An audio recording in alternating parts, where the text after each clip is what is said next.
నమస్తే, welcome to #you. నేను మీ రాజేష్.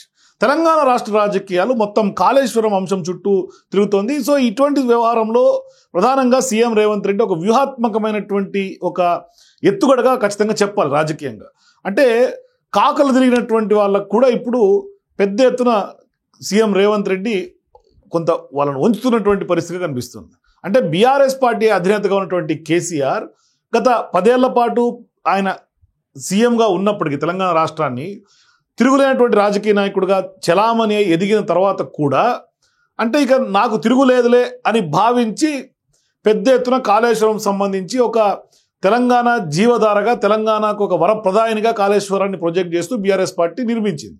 దాని మీద అనేక రోజులుగా ఆరోపణలు వస్తూనే ఉన్నాయి. ఎన్నికలకు ముందు కూడా వాళ్ళ అధికారంలో ఉన్నప్పుడు కూడా బీఆర్ఎస్ పార్టీ పైన బీజేపీ కానీ కాంగ్రెస్ పార్టీ కానీ కాళేశ్వరం సంబంధించినటువంటి స్కామ్ సంబంధించినటువంటి ఆరోపణలు పెద్ద ఎత్తున చేశారు.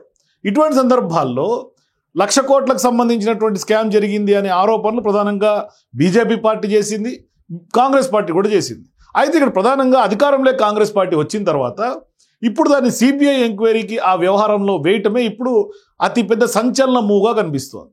అయితే ఇక్కడ ప్రధానంగా సరే సిబిఐ ఎంక్వైరీ కేసు వదిలేద్దామా అంటే ఇక్కడ 2 ప్రయోజనాలు.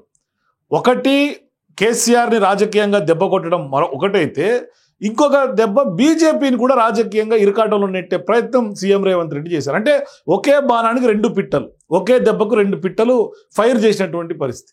అంటే ఇక్కడ ఎందుకు ఈ విధంగా ఫైర్ అయింది అంటే, ఒకటి కాళేశ్వరం స్కామ్కి సంబంధించి ఇప్పటిదాకా కేవలం బీజేపీ పార్టీ కాంగ్రెస్ పార్టీని విమర్శిస్తోంది, ప్రభుత్వంలోకి వచ్చిన తర్వాత ఏమీ చేయలేకపోతోంది అని.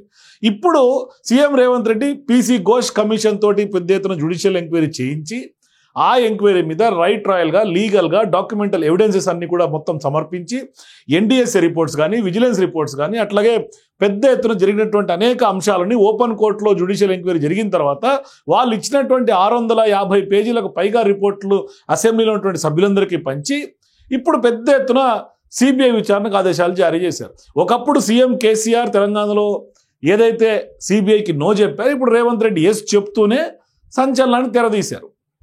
అయితే ఇక్కడ రాజకీయంగా అంశాలు కనుక మాట్లాడుకోవడం కనుక వస్తే, అంటే దీన్ని కొంత లోతుగా విశ్లేషిస్తే, గతంలో ఈడీ ఢిల్లీ లిక్కర్ స్కామ్ వ్యవహారంలో కవితను ప్రధానంగా ఈడీ అరెస్ట్ చేసిన సందర్భంగా అరెస్టుకు ముందు వ్యవహారం కనుక చూసుకుంటే అప్పుడు కవితను కేవలం బీఆర్ఎస్ బీజేపీ 2 చీకటి ఒప్పందం ఉంది కాబట్టి కవితను అరెస్ట్ చేయట్లేదు అనే అంశాన్ని ప్రధానంగా కాంగ్రెస్ పార్టీ ప్రజలకు బలంగా ఎన్నికల నాడు తీసుకెళ్ళింది. ఎన్నికలప్పుడు అదే అస్త్రంగా తీసుకెళ్ళింది. సో ఆ అస్త్రం కొంత సక్సెస్ఫుల్గా పారింది, ప్రజలకు బలంగా వెళ్ళింది. అంటే బీఆర్ఎస్ బీజేపీ 2 ఒకటే, ఢిల్లీలో దోస్తీ గల్లీలో కుస్తీ అనేలాగా కాంగ్రెస్ పార్టీ బలంగా తీసుకెళ్ళింది. అయితే ఇక్కడ సీన్ కట్ చేస్తే ఈ వ్యవహారంలో ఇప్పుడు మరొకసారి దాన్ని ప్రూవ్ చేసుకోవాల్సినటువంటి పరిస్థితి 2 పార్టీలకు వచ్చింది. అట్లా ప్రూవ్ చేసుకునే ఉద్దేశంలోనే పార్లమెంట్ ఎన్నికలకు ముందు మేము 2 ఒకటి కాదు అని చెప్పే ప్రయత్నం చేసేందుకే ఈడీ ద్వారా కవితను అరెస్ట్ చేయించారు అనేది ప్రధానంగా కాంగ్రెస్ పార్టీ చెప్తోంది.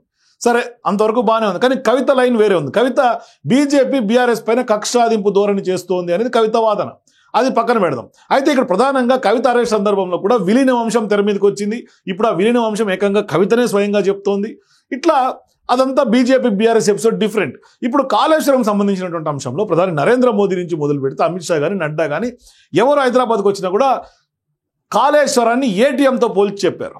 కాళేశ్వరంలో భారీ ఎత్తున కుంభకోణం జరిగిందని ఆరోపణలు చేశారు. సో ఇప్పుడు ఆరోపణలు కేంద్రంలో అధికారంలో ఉన్నటువంటి పార్టీగా కాంగ్రెస్ పార్టీ బీజేపీ చేసినటువంటి నేపథ్యంలో ఇప్పుడు స్థానికంగా ఉన్నటువంటి అధికారంలో ఉన్నటువంటి కాంగ్రెస్ పార్టీ, జాతీయ స్థాయిలో అధికారంలో ఉన్నటువంటి బీజేపీ పార్టీ 2 అధికార పార్టీలు. కానీ అధికారం జాతీయ పార్టీగా ఉన్నప్పుడు కూడా ఎటువంటి చర్యలకు ఉపక్రమించాల. అందుకనే కాంగ్రెస్ పార్టీ మీరు అధికారంలో కేంద్రంలో ఉన్నప్పుడు కూడా ఎటువంటి చర్యలు బీఆర్ఎస్ పైన తీసుకోలేదని ఆరోపణలు గతంలో చేశారు. అందుకని ఇప్పుడు ఏం తీసుకుంటారో చూద్దామనే ఉద్దేశంతో రాజకీయంగా సిబిఐ ఎంక్వైరీకి ఇచ్చేశారు. సో ఇప్పుడు సిబిఐని స్వతంత్ర ప్రతిపత్తి కలిగినటువంటి ఎంత ఎంక్వైరీ బాడీ అయినప్పటికీ కూడా ఎంతో కొంత ఇన్ఫ్లుయెన్స్ అవ్వక మానదు. అంటే ఇప్పుడు సీఎం రేవంత్ రెడ్డి సిబిఐ విచారణ చేసినటువంటి నేపథ్యంలో ఒకవేళ అరెస్ట్ చేయకపోయినా, చర్యలు తీసుకోకపోయినా, సిబిఐ ఎంక్వైరీ వేగవంతం చేయకుండా కొంత నెగ్లిజెన్స్తో జరిగితే ఖచ్చితంగా బీఆర్ఎస్ బీజేపీ 2 ఒకటే అని చెప్పే ప్రయత్నం రాజకీయంగా దెబ్బ కొట్టడం కాంగ్రెస్ పార్టీ వంత అవుతుంది. అంటే ఒకవైపు స్థానిక సంస్థల ఎన్నికలైనా, జిహెచ్ఎంసీ ఎన్నికలైనా, భవిష్యత్తులో జరగబోయే ఏ ఎన్నికల్లో తీసుకున్నా ఖచ్చితంగా కాంగ్రెస్ పార్టీ బీఆర్ఎస్ బీజేపీ 2 ఒకటే ఇదిగోండి సిబిఐ ఎంక్వైరీకి మేము ఆదేశించాం, మేము చిత్తశుద్ధిగా ట్రాన్స్పరెంట్గా జస్టిస్ పిసి ఘోష్ కమిషన్ నివేదిక ఇచ్చింది, ఆ నివేదికను ఇచ్చినా కూడా అప్పచెప్పినా కూడా సిబిఐ ద్వారా ఎటువంటి చర్యలకు ఉపక్రమించట్లేదు బీజేపీ అంటే ఇద్దరు ఒకటే అని చెప్పే ప్రయత్నం చేస్తాం. ఒకవేళ అరెస్ట్ జరిగితే బీఆర్ఎస్ పార్టీ ఖచ్చితంగా పూర్తిగా డ్యామేజ్ జరిగే అవకాశం ఉంటుంది, తెలంగాణలో తుడిచిపెట్టుకుపోతుంది. మరోవైపు కక్ష సాధింపు జరిగింది అనే ఆరోపణలు అనే అపవాదు కూడా ఇటు సీఎం రేవంత్ రెడ్డికి, కాంగ్రెస్ పార్టీకి, కాంగ్రెస్ పార్టీ ప్రభుత్వానికి, కాంగ్రెస్ పార్టీ నాయకత్వానికి లేకుండా ఉంటుంది.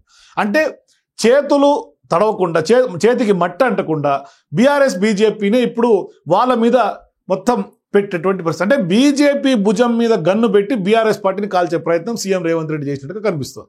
ఇక్కడ క్లియర్ కట్గా అర్థమవుతుంది. అయితే ఇక్కడ ప్రధానంగా మరి ఇప్పుడు బీఆర్ఎస్ పార్టీ లైన్ ఏంటి? బీఆర్ఎస్ పార్టీ ప్రధానంగా చెప్తుంది, గతంలో సిబిఐ, ఈడీ, బీజేపీ జేబు సంస్థలను ఆరోపించినటువంటి రాహుల్ గాంధీ కానీ సీఎం రేవంత్ రెడ్డి కానీ ఇప్పుడు ఎట్లా మీరు ఇస్తారు అనేది బీఆర్ఎస్ పార్టీ లైన్. సో రాజకీయ విమర్శలు వేరు, ఆ కేసు వేరు, ఈ కేసు వేరు, ఆ కేసు ఉన్నటువంటి శానిటీ వేరు, ఈ కేసుకు ఉన్నటువంటి శానిటీ వేరు, దానికే మనం డిఫరెన్షియేట్గా చూడాల్సినటువంటి అవసరం ఉంది. ఇటువంటి వ్యవహారంలోనే రాజకీయంగా ఎదురుదాడి జరుగుతోంది కాబట్టి తాజాగా సామా రామ్మోహన్ రెడ్డి ఒక ట్వీట్ చేశారు ఈ వ్యవహారం.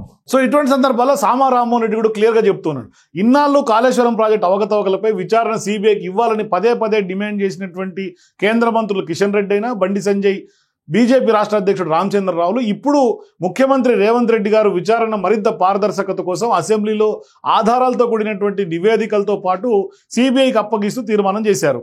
సో ఇప్పుడు ఇక మీరు చొరవ తీసుకొని కేసును త్వరితగతిన చర్యలు చేపట్టాలని, దోషులకు శిక్ష పడే విధంగా చూడాలని కోరుతున్నాము. బీజేపీ మిత్రపక్షం బీఆర్ఎస్ అనే నిజాన్ని నిర్వీర్యం చేసే అవకాశం అందిపుచ్చుకుంటుందని భావిస్తున్నాము. అంటే ఇప్పుడు బీఆర్ఎస్ బీజేపీ రెండు ఒకటే కాదని ఖచ్చితంగా ఆ రెండు పార్టీలు, మరీ ముఖ్యంగా బీజేపీ ప్రూవ్ చేసుకోవాల్సినటువంటి అవసరం ఉంది అనేది ట్వీట్ యొక్క సారాంశం. సో ఖచ్చితంగా ఇప్పుడు వాళ్ళ చీకటి ఒప్పందం లేదు అని చెప్పుకోవాల్సినటువంటి ప్రయత్నం ఖచ్చితంగా ఆ దిశగా అడుగులు వేయాల్సినటువంటి అవసరం ఉంది. లేదు అంటే ఖచ్చితంగా చీకటి ఒప్పందం ఉంది, అందుకనే బీఆర్ఎస్ని బీజేపీ కాపాడుతోంది అనే చెప్పే ప్రయత్నం ప్రజల్లోకి బలంగా తీసుకెళ్లే ఒక రాజకీయ ఎత్తుగడ కాంగ్రెస్ పార్టీ తీసుకున్నట్టుగా కనిపిస్తుంది.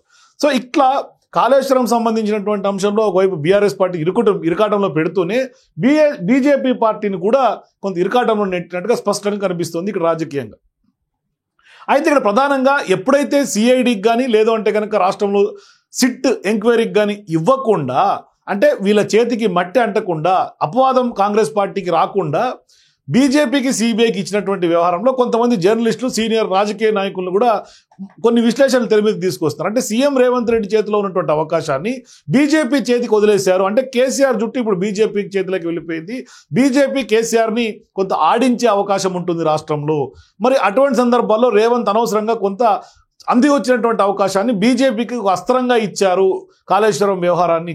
సో ఖచ్చితంగా బీజేపీ దీని ఒక రాజకీయంగా కూడా వాడుకునే అవకాశం ఉంటుంది అనే అంశాన్ని కూడా చాలామంది రాజకీయ నిపుణులు ఈ దిశగా చేస్తున్నటువంటి విశ్లేషణలు కూడా మనకు కనిపిస్తుంది. సో ఓవరాల్గా చూసుకుంటే ఇక్కడ ఇంకో అంశం కూడా కొంతమంది జర్నలిస్టులు సెటైరికల్ కూడా కొంత చెప్తున్నారు. అంటే ఒకసారి పొరపాటునైనా లేకుంటే ఇంకో రకంగానూ ఒక పాము మీద కాలేస్తే ఆ పాము చనిపోకుండా అలా వదిలేస్తే అది భవిష్యత్తులో రెట్టింపు కక్షతోటి తిరిగి మళ్ళీ కాటేసే అవకాశం ఉంటుంది అని.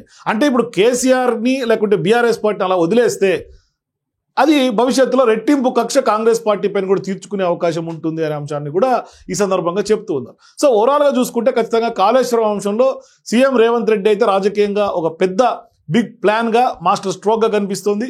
ఒకే దెబ్బకు రెండు పిట్టల్లాగా బీజేపీ బీఆర్ఎస్ రెండు కూడా ఇరుక్కునే అవకాశాలు స్పష్టంగా కనిపిస్తున్నాయి. అయితే పొలిటికల్ డ్యామేజ్ లేదు అంటే ఇట్లా ఓవరాల్గా జైలు పాలయ్యే అవకాశాలు కూడా లేకపోలేదు. సో మీరు కూడా కాళేశ్వరం సంబంధించినటువంటి అంశంలో రేవంత్ ఎత్తుగడ ఏంటి, మీ అభిప్రాయాల కింద నాకు కామెంట్స్ ఉంటే తెలియజేయండి. For more videos please watch #.